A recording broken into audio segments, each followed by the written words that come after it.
Welcome in. It's ATB at the buzzer. Adam in beautiful downtown Connecticut. Rubber Shoes at the Firehouse. And we have a special guest. Our very own Sam Hauser. Bobby Duggan is in the building. Bobby Duggan, what's going on? I'm live from the Ford Tour Studios. It's a beautiful day in here. I got to keep the windows up so no one can hear me outside, or better yet, so you guys can't hear the seagulls going by. Oh, park right next to like the water. Oh, beautiful. Because I had to hurry up and get here on time because I didn't want to keep you guys waiting any longer than Adam kept us waiting 25 minutes to get this thing started. What's the best? So I apologize that you're going to have to see this beautiful steering wheel, but that's the best I could do. No, I like it. I like it. The best thing about it is that Rubber Shoes, if he wasn't on the show, would have been pacing back and forth, trying to figure out where the hell are they? Why aren't they on at 5:01? So we're it's good. Not live, so I would have had to wait for you to post it.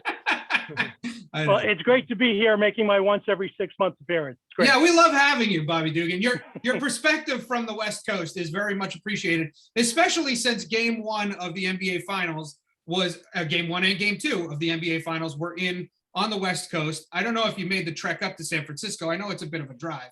It is a bit of a drive. I made the trek up to Anaheim last night for the Red Sox, but we can talk about that later. Oh yeah, nice. I'll definitely need to hear about that for sure. Yeah. All right, so let's start with the Celtics because they're the most pressing of the sports. Oh, by the way, I should mention you should go to atbshow.com. That's where you can grab our YouTube link and our Instagram account. And Rubber Shoes Daily rant and wrap up. I'm sure he will have up to the minute statistics tomorrow morning about the Celtics game. I don't know if autograph pictures of Adam. Yeah, you can get anything you want there at atbshow.com. Rubber Shoes, will you be awake tomorrow morning after watching the Celtics game? Yeah, I got to wake up to leave the station tomorrow morning. So do you get to watch the game while you're at the station? As long as I don't get a call during it. Yeah. Right. But you have a TV there? Yep. Oh, okay. All right, good. So go to atbshow.com. We're also sponsored by Rubber Shoes. Why don't you give the shout out because you do it better than I do? AAA Work Trucks, your one-stop shop for all your work truck needs. Excellent. And whenever they pass by on the highway, you can see a nice big picture of Rubber Shoes right on the side of the truck. So it's beautiful. The Billmobile. Is that kind of like those park benches you pass by with some realtor or lawyer on there saying, "Call me now"? Kind of like that. It's kind of the same. Yep. But I don't think the number goes right into his cell phone, though. I think it goes into to the office. Yep. Yeah. And it's also a full size picture of his entire body, right? Rubber Shoes, not just your face. On three sides of the van. We need to get that down to Connecticut at some point, I think. All right. So Celtics, here we go. We're tied at one apiece. Obviously, we had a dud the other night, but a nice comeback win in game one that we haven't even been able to talk about. And now we kick off tonight, the Celtics at home. They haven't been great at home this season. So I'm really not sure what to expect in the playoffs anyways. They were great at home. I'm glad you said that because I feel the same way. They've been kind of mediocre at home. Yeah. I mean, I don't even know what the record is, but I have to look it up. But they are undefeated. Oh, yeah, that's terrible. Yeah. They're undefeated after losses in the playoffs. All right. So that's a good sign. That is a good sign. Don't you feel like when we were kids, though, that the home court advantage meant so much more? Like you were totally. You were almost guaranteed a win on your home floor, right? I've never seen so many Game 7 wins on the road like in the last 10 years or so, basketball and hockey. Yeah. I mean, the fact that the Celtics are 9-2 on the road in the playoffs is actually so mind-boggling to me. It's unbelievable. Let's see. They beat Milwaukee, 3 times? 2 out of 3. 2 out of 3 in Milwaukee, right? They beat Miami twice. And then obviously they beat Brooklyn twice. So wait, they can't be 9-2. They must be 7-2. I guess I'd have to look it up, but we're full of statistics here. Well, because they had the 2 wins in Brooklyn. Right. So that would still only be 7. 9. Is it 9? Who brought the calculator? Anybody bring the calculator? Well, I'm I'm sure- sure if the Connecticut Sun had won 4 games in Birmingham, you'd be on top of that. I would absolutely know, of course. Thank you for bringing that up, Bobby Dugan. You brought it up before we started the show. I'm glad you brought it up on the show. So we can get it out of the way. Connecticut Sun are in first place. So basketball all around this Connecticut area is really on fire right now. I mean, even the UConn women's basketball team, might I remind you, were in the national championship game. Unfortunately, we didn't win, but that's another story for a different day. And season opener is just a few months away. So we're pretty excited around here. That being said, we won't spend the whole show on it. I mean, if you want to, we can. But Rubber Shoes, do you think the Celtics are going to win tonight? That's the big question. Yes, but they Okay. really do need to figure out the third quarter, because it's kind of scary that 2 games in a row they just got annihilated in the third quarter. I know this is Golden State's thing, but like, I don't understand what's so different about the third quarter. I mean, Steve Kerr is a good coach, but he's not like, there's no magic touch that he has at halftime that sends the guys back out there. I don't understand what's going on. I think they just come out and they're like, okay, if we just come out and play, as hard as we can for this one quarter, we'll have enough cushion that we can just play decent the rest of the way and win the game. Mm-hmm. Yeah, well, that backfired a little bit on them in the fourth quarter in the first game. Yeah, so in game 1, they were able to keep it within 10 points. They were able to keep up with them a little bit, but game 2, they weren't hitting anything, and Golden State was hitting everything. So they got down real quick. Bobby Dugan, do you think it's fatigue? I kind of feel like it might be fatigue. Well, if you remember, I think they also had a third quarter issue in that first game with Miami too. Right. So Agreed. it is a trend. It is a trend. I think this team has a lot to work on. The turnovers bother me. The youth and inexperience a little bit bothers me, although you could never tell when they're playing on the road for the most part, because I think some things don't rattle them. Right. But I don't know. Maybe it's a rookie coach. Could be a variety of different things. If this was anybody but Golden State they were playing, I'd feel a little bit better. But it just feels like, it's like you're going up against like the Larry Bird, Mikhail Parrish team, and you're like the Houston Rockets that got by the Lakers one year. You know what I'm saying? Yeah. And I just hope that doesn't come back to bite them. That's why, I really hope they go back to Golden State up 3-1. I don't know if they're going to win another game in San Francisco.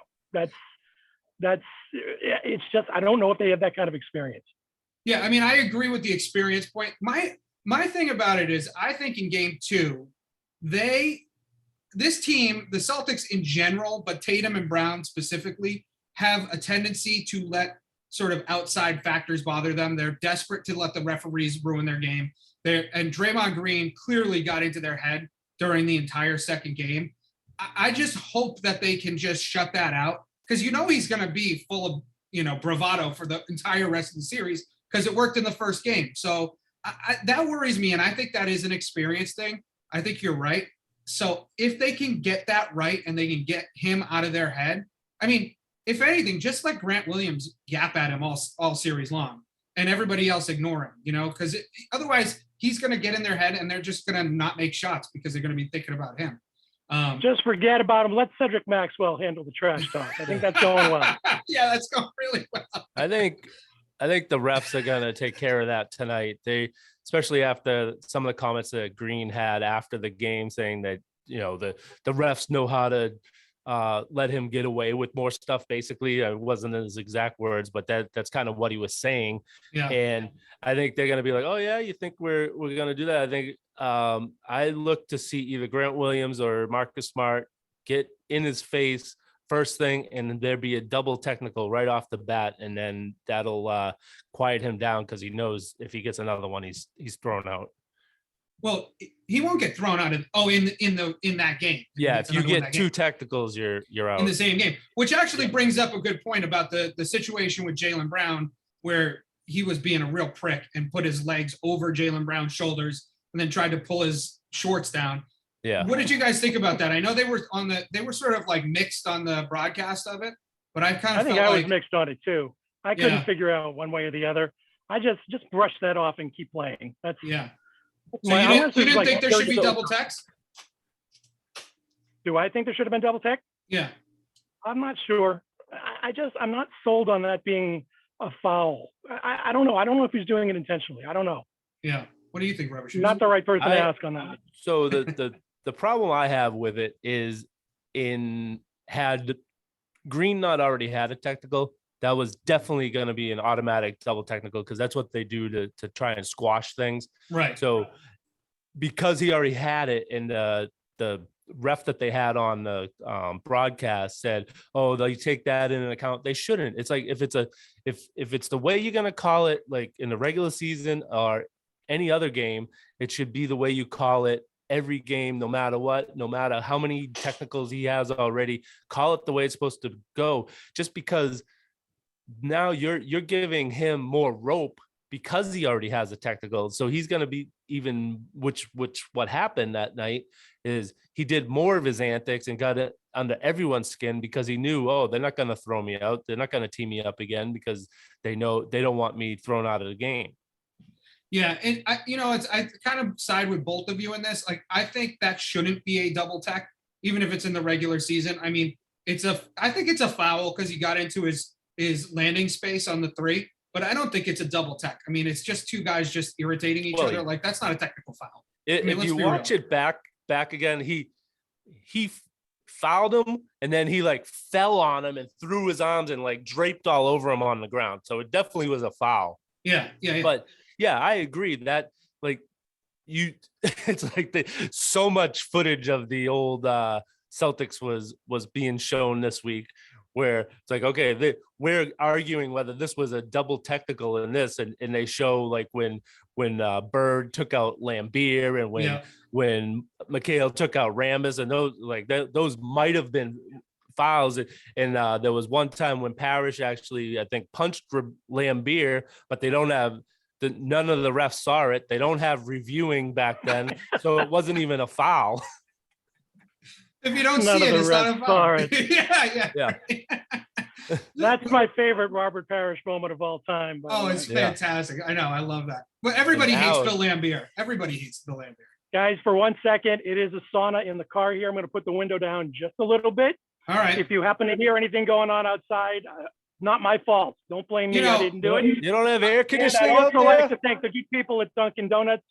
Not a sponsor. Free medium iced coffee today if you're a DD member.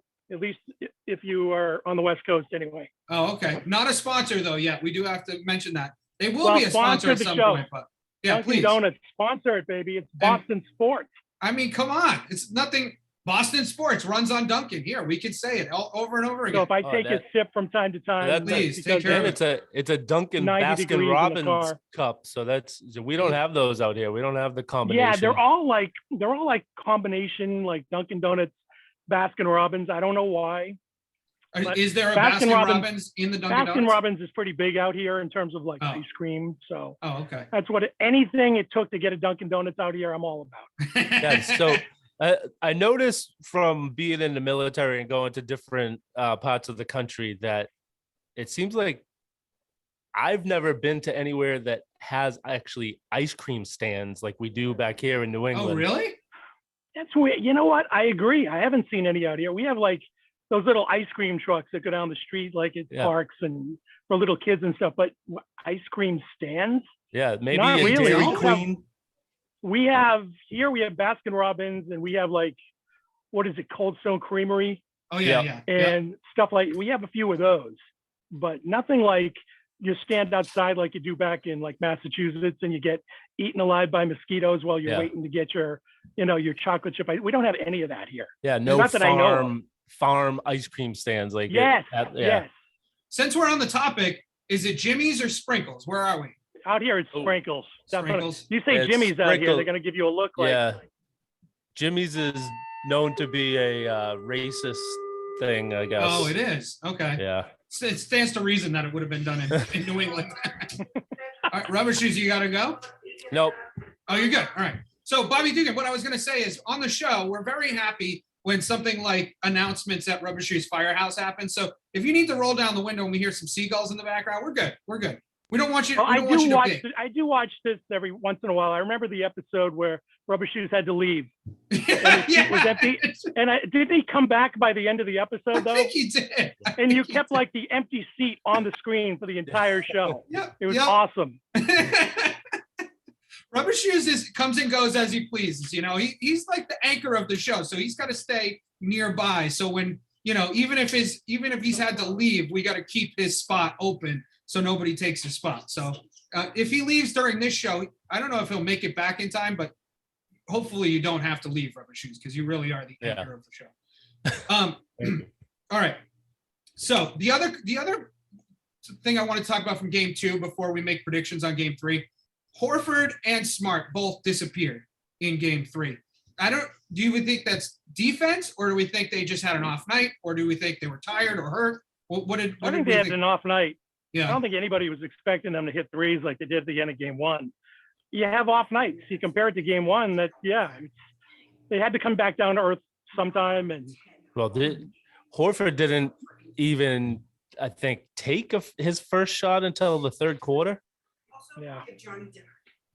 Something like that. Yeah. I think, you know, it's weird. It's weird about Horford for me is that he's so much bigger than everybody else on the floor, with the exception of maybe Draymond Green, that why are we having him? I mean, I know our offense sort of runs that cut and kick type of offense, but like, I don't understand why we're not in this series anyways. We're not putting him on the post. It seems like he could make a lot of progress down on the post, and he's just hanging out at the 3-point line. I don't understand. That's a lot of guys. Tatum should be backing down Curry when he gets on him. Same with Thompson if he has on. Jaylen Brown should be backing down. But they don't like to play with their back to the basket. A lot of these players, they like to shoot the threes. Yeah, isn't that the whole NBA? It is the whole NBA. I know. This isn't like the 80s and 90s where you would see guys work towards the inside and go in for like a layup or something like that. This isn't Larry passing the ball to Parrish underneath for the slam. You just don't see that kind of game now. Yeah, you're right. McHale would score probably 60 points a game, I think. He'd just feed him in the low post. Mm-hmm. Oh, this day and age? Yeah, no kidding. Absolutely. Well, you know, it's a different game now. It is a different game. What drives me nuts, though, is like, they don't play with their back to the basket, which is fine. Play facing up, but learn how to drive, get fouled, and not lose the ball. I mean, this thing that Tatum does, where he puts it out in front of him, I understand why he does it, to try and get the foul. But if you're not getting that foul called during the game, you got to stop doing that and hold it closer to your body. Like, you're a strong dude. I mean, you can hold the ball. Jalen's looked really bad with that. Oh my God! I don't know what you guys think, but I don't know if this team is disciplined enough to be running the fast break all the time. I don't know. Maybe that's just a feeling I have. Yeah. But every time they get a 3-on-1, they won't get the layup. Somebody will lose the ball, or they just don't know how to shoot or something. Sometimes I just want them to slow it down for a minute. Oh, I totally agree with that. That could just be me, but they seem to lose control of the ball every time they fast break, especially when they have the numbers going towards the net. I don't. What's funny about it too, I think, is that Golden State thrives on that, right? They thrive on the speed of the game. If the game is sped up, Golden State is happy about that. So, and we don't need that. You know, that's not our offense. So I don't understand. I mean, I get if it's a wide open fast break, obviously, but if you're going down and it's 3-on-2, pull it back out and let's start the offense so we're not turning the ball over. The other thing that Marcus Smart did in game 2 that drove me nuts is that I think sometimes he tries to get too cute with the ball, and he makes these errant passes that just go nowhere. Tatum made 2 great cuts down the middle of the lane during the game, and Smart just threw the ball away. And to me, that's like, okay, I get it. You're not hitting your shots. That's not what you really get paid for. You get paid for your defense, and you get paid for, playmaking. And when he's not even making plays, that's a big problem for the team. So I'm concerned about that tonight. I hope that he's different in front of the home crowd, but history has not been kind about that in Boston. So, Rubber Shoes, what do we think on the what are you calling for the what's your prediction for tonight? I keep hearing a door close. Yeah, this is the beauty of the show, Rubber Shoes. I'm doing it in my basement. I thought it was a parakeet. Yeah. Yeah, it's my pet parakeet. His name is Cedric Maxwell, and he just yaps every time somebody talks about the What's 80s Celtics. You didn't name it like Sun? No. So I have I'll I have a say- cat named Connecticut Sun. It's Wimba, Yeah. WNBA. Yes, This I is like my it. bird Wimba. Wimba. Watch him go ahead and do that now, Rubber Shoes. You wait. Wait until I have a cat named Wimba. You'll be No, sorry well, you I have a suggested it. parakeet named Wimba. All right, Rubber Shoes, prediction. I gotta say Celtics by 15 tonight. Wow. Okay. Now, Rubber Shoes. That's the average that they've won these games after they've had a loss. So that's Okay.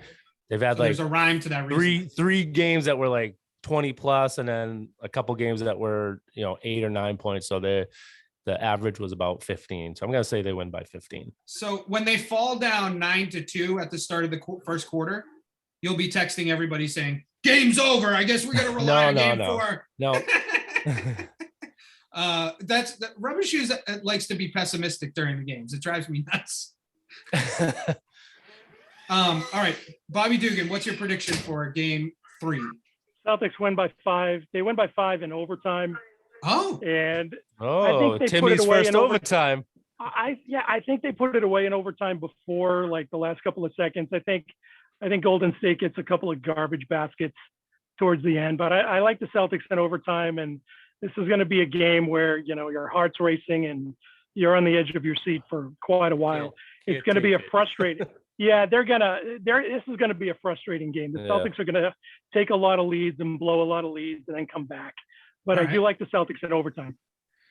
so I love to be an optimist, and I am going to pick the Celtics. I'm very concerned that Klay Thompson is going to break out of his funk tonight because he's just been absolutely awful. And I can't, he's probably one of the top, 30 shooters in the last 15, 20 years. And that makes me really nervous that he's going to break out of his slump. That being said, I think I'm going to go Celtics by 8, no overtime, because I can't tolerate being up that late and also the heart palpitations that I'm going to have during that. So I'm calling Celtics by 8, I think. So we'll see.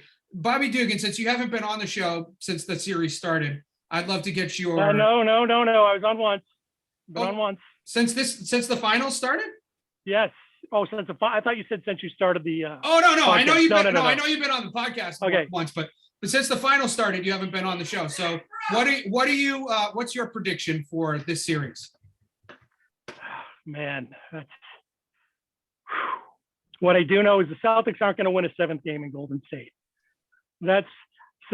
I'm tossed between Boston in 6 or Golden State in 7. I'm going to go, man, this is tough because I really don't have good vibes if they lose tonight. I really want them to keep home court. I'll be an optimist and say Boston in 6. Okay. And, oh man, that's tough, but it wouldn't surprise me if they split in Boston and then they took game 5 out in Golden State. It's weird. I've got different emotions for this, but I'm going to go with Boston in 6. All right. I think I went Boston in 6 too, because of I had the same concern that they weren't going to be able to close it out in Golden State. Rubber Shoes, what did you have? 7? Was it Celtics? I said 7? 6 also because I said Boston at 6 the last series because I was worried about winning in Miami in game 7, but they ended up doing that. But I'd prefer not to go to a game 7. That's why I take Celtics in 6. I mean, let's be honest. I don't know anybody who ever picks a team to win on the road in game 7. I know. Yeah. I've seen. Especially the Warriors. I mean, it's not the Heat aren't the Warriors. I mean, the Warriors aren't the Heat. Let's be honest. And we barely escaped the Heat. So I'm not that thrilled about a game 7 on the road. So we'll see. How was your heart rate during that 4th quarter against Miami in game 7? Oh my God. I couldn't even take it. Oh God. It's like, it's one thing to blow a lead. It's another thing to literally be on the precipice of losing the game. I mean, that's got to be in the top. Losing the series. The series, I mean, the series. Did you think Jimmy Butler's shot was going in? No, I did not. I actually, believe it or not, I did not think it was going in. I thought his legs were tired, and I thought his shooting was going to catch up to him because he's a terrible shooter. He just had 2 like really hot games against us for some reason. Mm-hmm. So I was pretty convinced that it was gonna fall flat. I was thankfully right, but in the moment I was like, well, if it happens, this game's over. I mean, they only had 11 seconds left.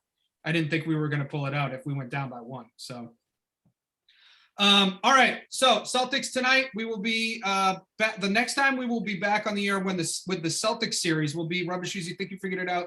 Game 6? Game 6. Yeah. Game 6. Okay. So hopefully next week. No, game 5. Oh, game 5. Okay. Because it takes forever. I know. It's like it's such a marathon with the finals. Everything else is a sprint, and then it's a marathon in the finals. Because it's today, Friday night.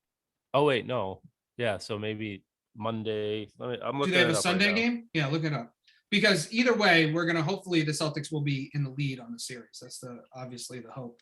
What I will say, I let me throw this out there too. This is the first time the Celtics have played in the finals with a 2-2-1-1-1 format in a long time.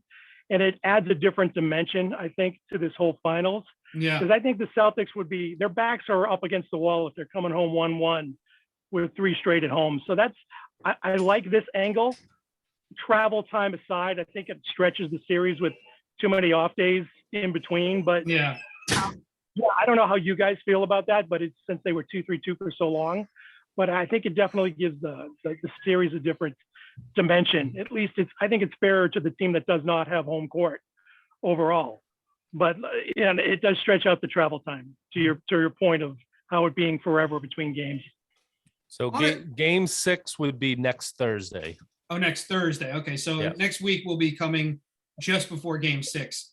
On the 2-3-2 format, I used to love that. I thought that was such a great format. I think the 2-2-1-1-1 is almost painful. It's like nobody, and I know the idea is to make it as even as possible so you get a good series out of it, but like it's almost like nobody gets any rhythm because the travel plays such a role in it now. If you've got East Coast versus West Coast, then it is. But I honestly, I think I disagree with you. I like 2-2-1-1-1 better, just because, as I said, I think it's a little more fair to the team that doesn't have home court. Because if you lose 2 games on the road to start, there's no chance of you winning a championship at home.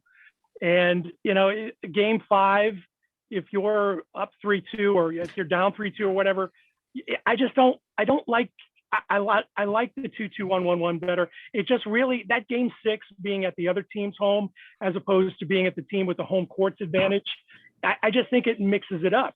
Because if you statistically, you'll have a lot of times where the team without home court is going to be down 3-2 going into game 6.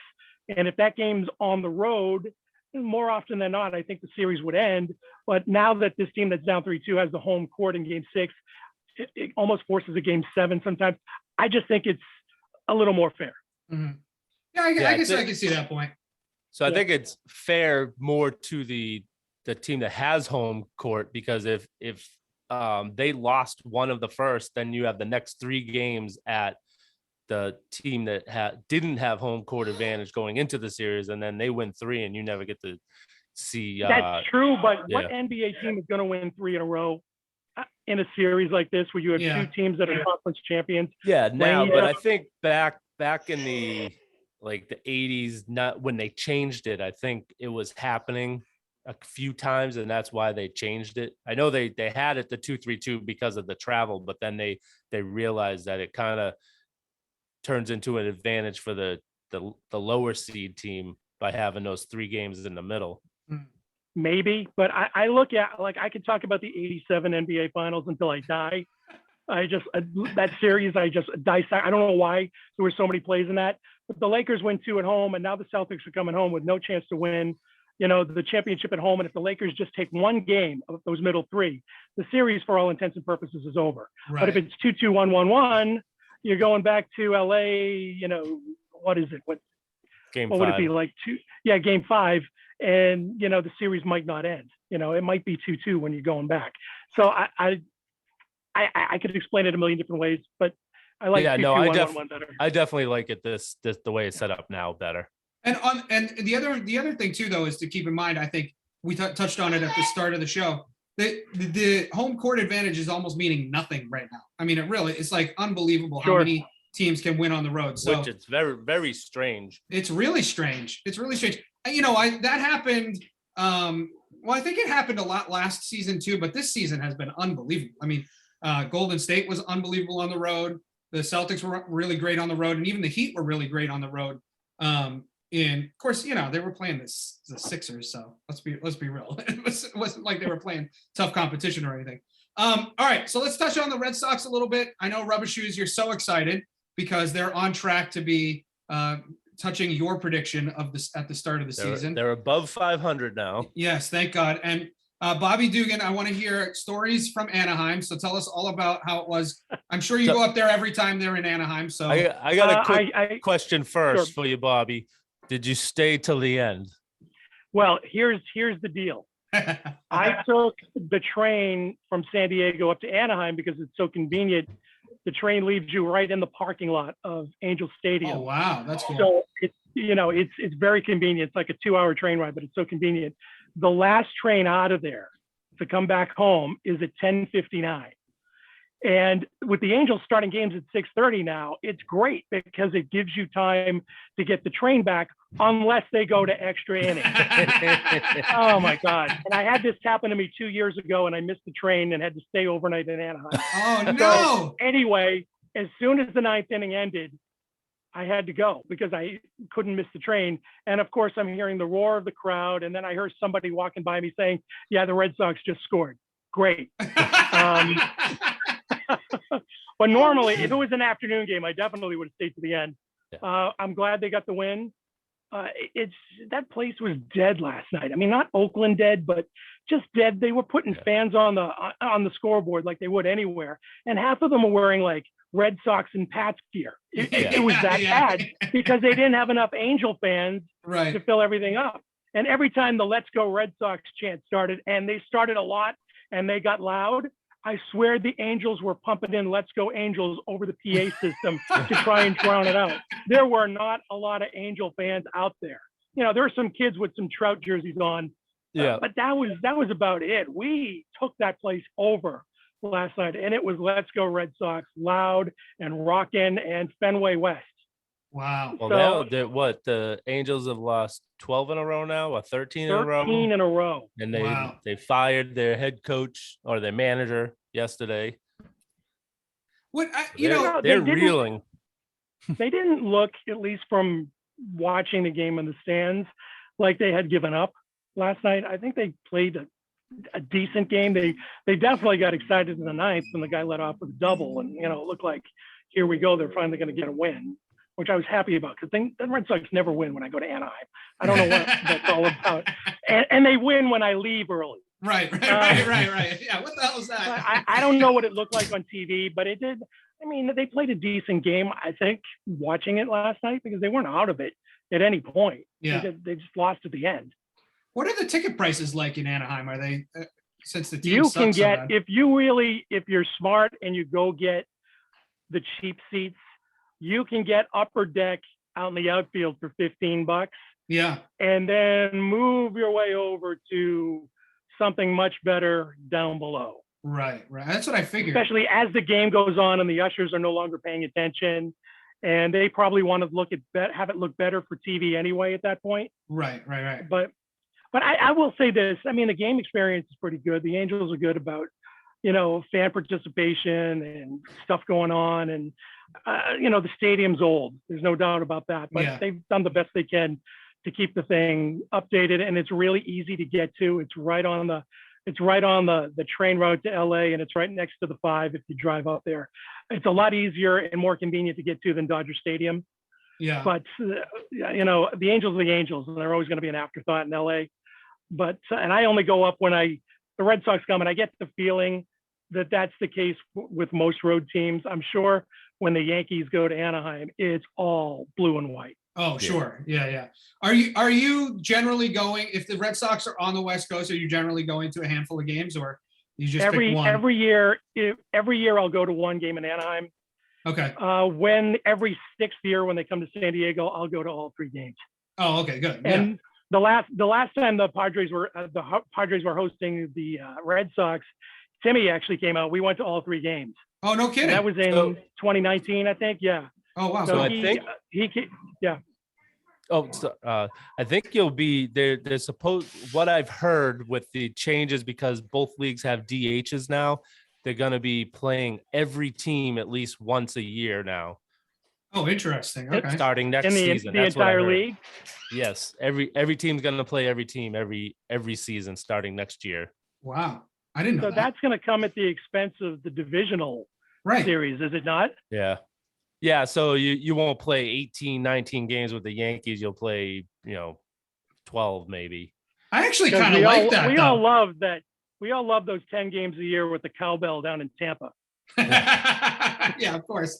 Well, I like limiting the number of games you play against like the Yankees, because 19 games was always so laborious. It's like, all right, but you don't even care what happens in that series until they get to game 12 or 13. Because it's just like, all right, okay, we've seen this story before. Like, let's wait and see who's going to win the series, the season series. So I actually like that. I hope that works out. San Diego, you go there a lot, right? Yeah, I go to about at least 5 games a year. The experience at the park, what is it, Petco Park still? Petco Park is beautiful. Yeah, It it's really great. is great. They took an old rundown neighborhood and built the park, and they built the park into an old brick building that was already there. Yeah. That was falling apart, and they made it a part of the park, which gives it a great experience. You have to see it to really experience it, but they've built around the whole park. That whole neighborhood now has the restaurants and bars, and there've been businesses like office buildings that have gone in there now. It's really got that look of a new ballpark, but it doesn't feel like it's new for the sake of being new. You got to see it, but the way they've just incorporated it into what was once just a bunch of empty buildings is really nice. Because then the outfield, they've got the grass you can sit on and watch the game, and they tried their best to build a beach out there with some sand. It was really but they got the palm trees going on, and it's a great experience. And as far as the Padres are concerned, having that park has saved them over the last 10 to 15 years. Yeah. Because the on-field product has been so bad, Oh my God. except for the last couple of years. Right. But it's a great park. It's a gem. It really is. It's fun to go to, and it doesn't matter who the Padres are playing. It's just, you don't even. I'll end it with this. You don't even need to watch the game. You can just roll around the park and go to bar to restaurant to area to hang out, go to the bud deck, walk around, go on the grass. You don't even have to watch the game. Half the fun is just going around the park and experiencing things that are built in. A lot of them are uniquely San Diego type things. So if you've gone to so many games that, all right, I don't want to see the Padres play Pittsburgh today. I just want to go to the park. Right. Wow. It's great. So yeah, Petco is really good. Oh, that's cool. And is Alex still the PA announcer there? Alex is still the PA announcer. Yes, he is. Wow, awesome. All right, I want to get out to a game. Now you've sold me on Petco Park. Rubber shoes. What are we thinking? Have the Red Sox bounced back enough where you're comfortable with your prediction? So what did you say? 103 games or something? No. Wins? I think I was 93. Oh, okay, 93. Okay. So that right now as they sit, so they're not going to catch the Yankees. They're like No, the Yankees 20 are on games fire. behind New York. Yeah. But the thing is that right now they're in the third wild card spot, and the 3 wild card spots are taken up by the AL East. It's Tampa, Toronto, and Boston are the 3 wild card teams right now, which I kind of thought it might happen that they'll end up taking over the wild card spots. I'm not looking for them. They may come short of the 93 wins, but as long as they make the playoffs, I think they have a pretty good squad that they can make a run in the playoffs. And that's all that matters. You make the playoffs and see what happens. Yeah. They get that third wild card, right? They get the third wild card, and they get a chance to knock the Yankees out of the playoffs again, like they've been doing consistently for the last 20 years. Yep. That was unfortunately the turning point for my wife, that when they lost in 2003, she gave up on all Boston sports, which is very disappointing. But 2004 pulled me back in, as it did with most people. So the Ghost went out the window with Aaron Boone. Yeah, that was the grand finale for the Ghost. Yeah, they're gone. Yes, thank God. Bobby Duggan, so is your prediction that they'll make pick up the third wild card spot? I think they're better than I thought they would be. Yeah, I think they could get the third wild card spot. Guys, there's too much time left in the season. There's no Right. reason to believe that they can't get the second or first wild card spot, especially since the two teams in front of them are in their division. They're going to play them a million times now before the end of the year. Yeah, but I think Rubber Shoes is right though. The Yankees, I think they're 40-15 right now, Oh, or yeah, something that's- ridiculous. I mean, nobody's catching them.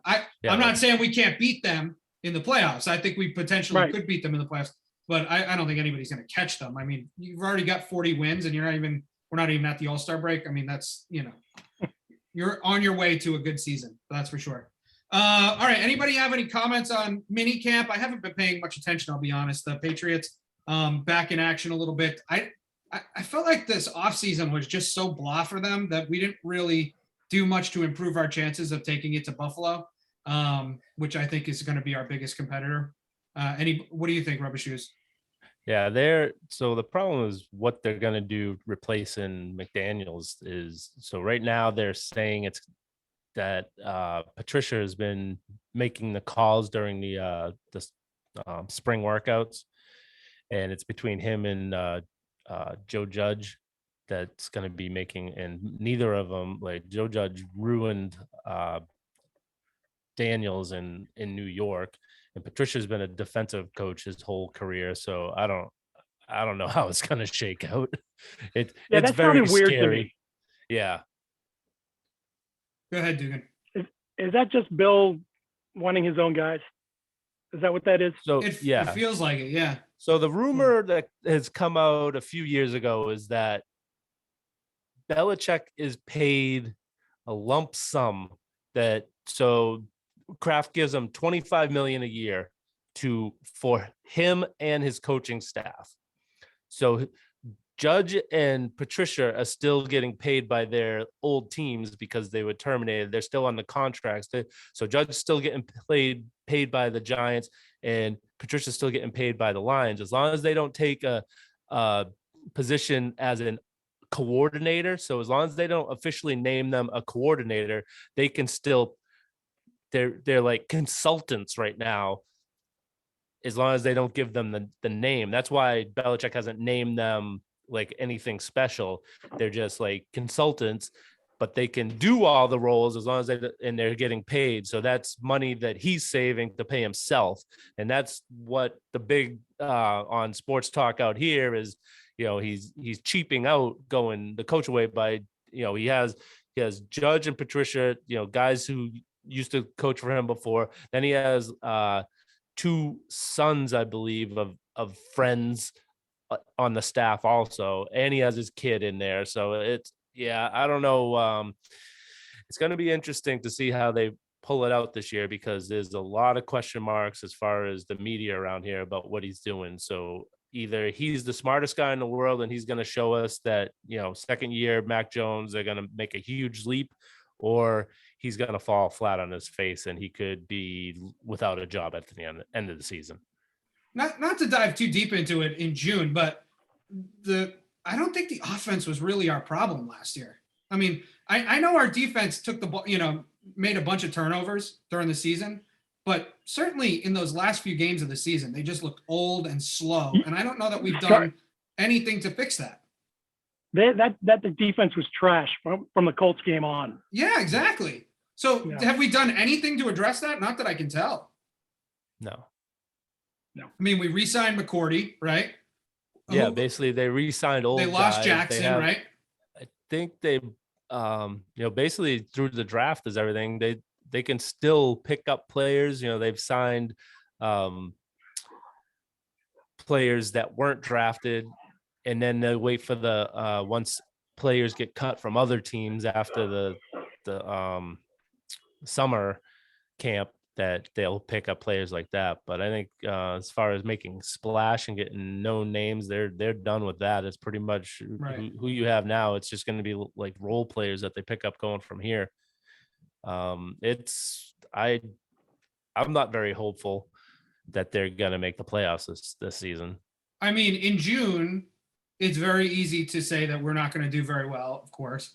And I still, even to this day, even after some of his missteps, subscribe to the "in Bill we trust" mantra. I don't know if you guys are still on board with that, but I still feel like, okay, I know Brady was a big part of it, but you brought 6 rings to the Patriots. I'm going to give you until you retire to prove me wrong that you're a great coach, right? That's just kind of how I that's look what we're gonna find out. If he is the smartest guy in the room, then because the draft picks they had everyone scratching their head because they drafted guys that were projected to go a couple rounds after when he drafted them. Right. So we're gonna find out. We're gonna find out how smart Bill Belichick is this season. Going into it, it doesn't look good, but if they make the playoffs and when I have no sights on a Super Bowl, but at least you could have a competitive season, why make the not? playoffs, and hopefully, Mac Jones makes a big step this second year. They kind of had the reins on him last year. They didn't let him really go out. I don't know if it was more that they were afraid of him making mistakes and costing them the game, that they didn't want to let him, air it out. But they brought in Devontae Parker. I always forget. I think that's I think that's his name. Yeah. His first name. Yeah. So they brought him that weapon to go deep. So I mean, that's what he did at Alabama. He would air it out in Alabama, and he had guys that could go run under the ball and catch it. So we may see a more opened up offense this year. And I'm hopeful, but I'm not optimistic. Dugan, do you make the trip this year? Oh, go ahead. I was just going to say, last year you've got a rookie quarterback who's starting from day one. I can understand why a coach like Belichick would want to keep him under control just to let him learn. Because Right. most rookie quarterbacks, unless you're playing for some terrible team like, Jacksonville, are not going to start, right at week one. Right. When you've got a team that's in the middle of the pack, you want to let them at least learn a little bit. That's why it was kind of surprising to me that Cam Newton got let go before the season started last year.